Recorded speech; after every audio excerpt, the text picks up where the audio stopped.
his first TV win of this season, his first TV appearance. So the nerves may be gone. Now he's got to take on Major Mika. Oh, boys, the 7-10 split. Just number 10 remains. Wow. Well, the head pin gets slapped silly, doesn't know which direction to go in. And thankfully, the 7-pin falls, only leaving Brian with the 10-pin. One thing's for sure in this match, as you see Brian convert, no problem. Mika will not be throwing the big, slow loop-de-doop from inside. He is going to be firm and straight, up the back with loft, playing a lot closer to where Pete Weber was playing the lanes, similar to where Paul Fleming was playing the lanes. And Mika told me last night, if they're going to beat him, they're going to beat him at what he does best. With a loft and right at him. Yikes, what a start. Look at that split as it goes right through the nose. This is called grandma's teeth or Greek church, whichever you like. Rule of thumb is you get the ball over into the 6-pin here, the 6 will hit off the 9, and somehow get over here, have the 7 come off the wall, and you know what? Good luck. Pretty difficult conversion, everything but the 4.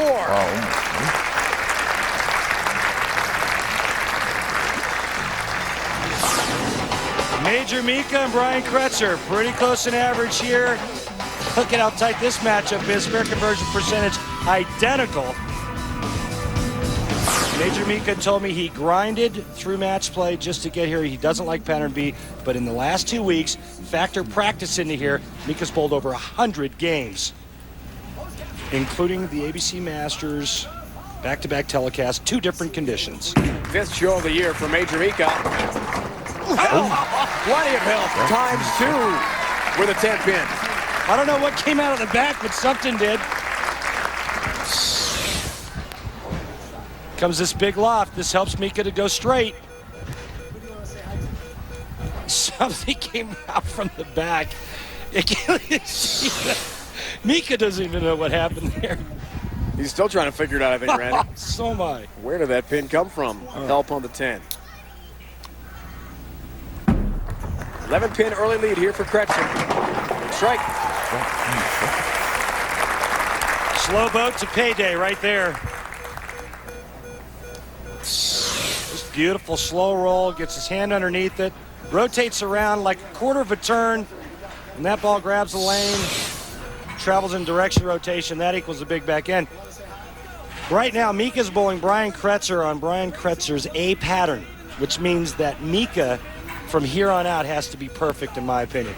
He got the open frame in the first frame. That's the place to do it if you're going to do it. From here on out, Mika has to bowl a perfect game to win. Yes! A big shot for Kretzer. 1-2 in his TV career coming in on television. He's back to 500 now with a victory over PDW. Lost to Walter Ray Williams Jr. 226-205 in the finals of the World Championship in Taylor, Michigan last year. On TV, Mika has been absolutely crushing the field. Windsor Locks, Connecticut, a tour victory. Good shots like that.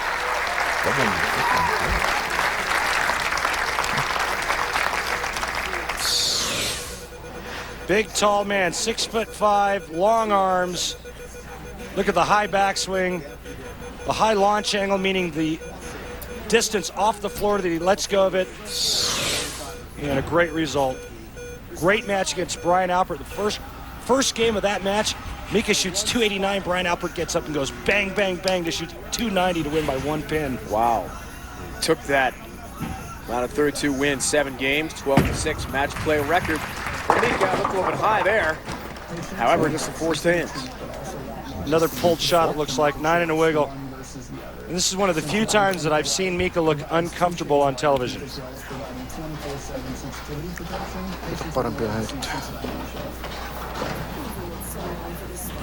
Goes to the plastic ball. Even though Mika can throw his regular ball real straight, real hard, this one's not going to hook at all. Straight line.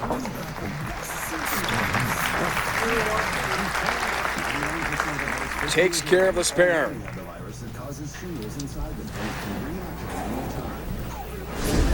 Kretzer made the World Championship final last year. Mika has won the U.S. Open, which is coming up on ESPN.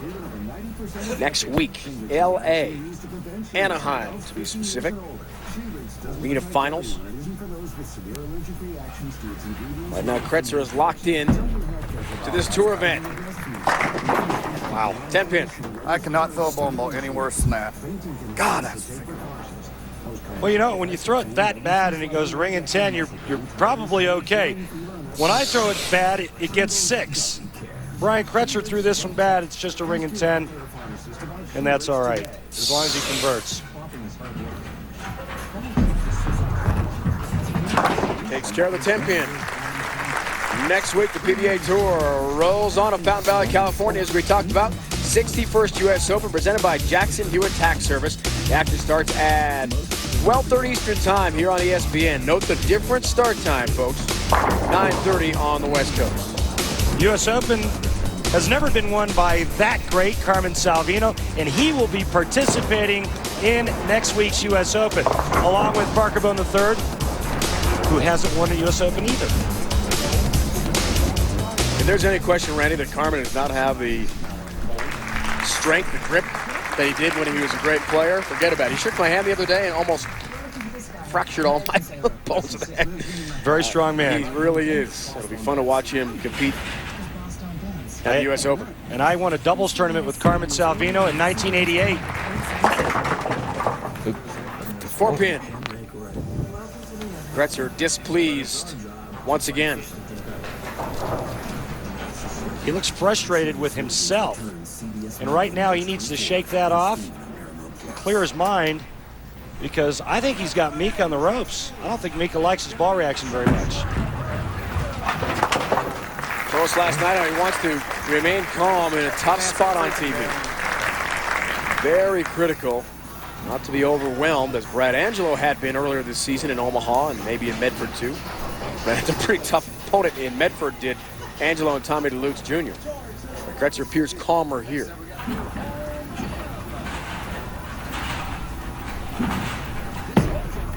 Fifth frame, down 10. Oh. Down goes number 10 late. Nice little left tap on the 10.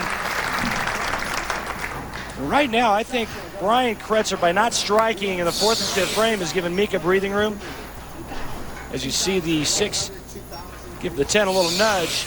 Mika is only down by 8 pins and can actually take the lead by 1 with a strike right here.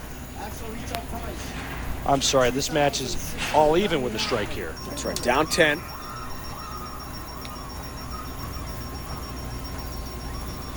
We've had the open to begin the match, remember that. And late help again. He's had a couple of big breaks in this match, without question. Semi-final number 2 resumes when we return to Reno. Mika Koivuniemi, Major Mika from Finland, head-to-head with Brian Kretzer of Dayton, Ohio. Second semi-final, Brad Angelo is already through. Who will take him on? That's the question we intend to answer here over the next several frames.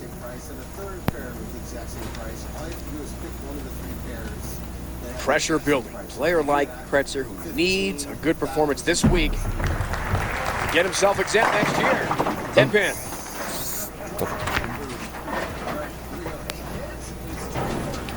Ball comes in late, ball hits flat. Brian not happy. Just does not look comfortable right now. It doesn't look like he's getting it off his hand the way he wants, and the pin carry is reflecting that.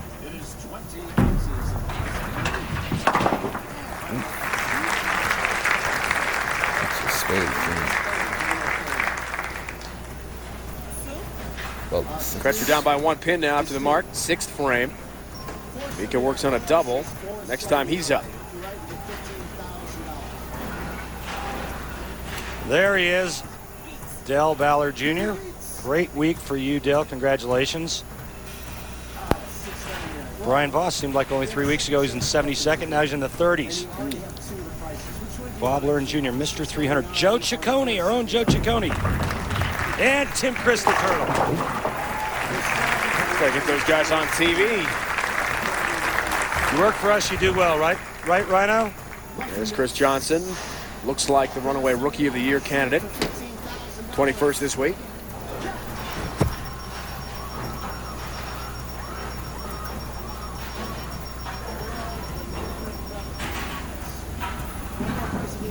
One pin lead for Mika. 11 pin advantage with a strike here. Blisters the rack. That ball was cooking right into the pocket. Big time shot right there. We've grown accustomed to seeing this. This is the Masters last week. You see that right around the 13th board to the 8th board. This week, completely different oil pattern about the 11th board to the 9th board. Mika playing to his strength, refuses to give in, and somehow gets it done on a pattern you're supposed to play in on. Third place finish. We saw that at the Masters. Won by Walter Ray Williams Jr. and Chris Barnes. 10 more down in the pit, 60 feet. The success for Mika Koivuniemi once again. For Bagger. Mika Koivuniemi just got comfortable and just put a whole lot of trouble right on top of Brian Kretzer. Brian Kretzer can strike out for 247. Mika Koivuniemi, 258.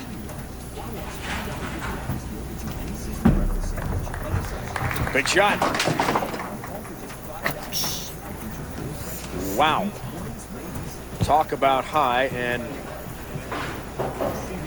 unsatisfactory pin reaction for Kretzer there. Didn't sound good at all, did it? Right through the heart, looked soft. That flat 10 may have had something to do with it. Has to get the ball over here, throw the 3-pin into the 4-7. And cannot take care of the mark, so the 4-7 remains up for Kretzer. The U.S. Open is the tournament that everybody wants to win, but because of the significance of the PBA World Championships, season-ending PBA World Championships, that's the tournament you want to win. 5-year exemption. We move on to Tucson right after that big tournament, U.S. Open. And, of course, the tournament I was just mentioning, 5-year exemption, all that money, and the title of World Champ. 4 days in on the road, Randy. Be sure to log on, folks, PBA.com. Great tickets available for the arena finals. Southern California for the U.S. Open next week, and in Ypsilanti at the Eastern Michigan University campus. Brian Kretzer thoroughly disgusted with himself, and he should be. He gave Mika the opening. Mika stepped right through that door and has a chance to lock this match up. Foundation frame looks for a 5-bagger, chance for a 45-pin lead. Oh, wow. 9-pin. He is really throwing the ball hard. Okay, a spare here and a mark in the 10th frame with good count. Mika's going to be in the 220s. The best Brian Kretzer can shoot is 213. These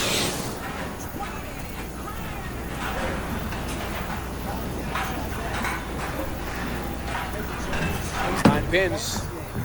Shut out Kretzer. There's the mark on the 9-pin.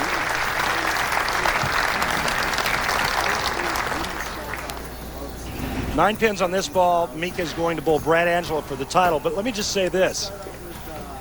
220 or 230 is not going to beat Brad Angelo, in my opinion. Not the way he's been bowling, right? Too good a look the first match. He sizzled through the opener. Semi-final match win for him. Mika trying to put it away. And he is the winner in this semi-final. It's over. Mika Koivuniemi will take on Brad Angelo. First ever head-to-head between the two right-handers on TV. Major Mika, look at the backswing. And the loft on the delivery at the approach. A winner in Reno today.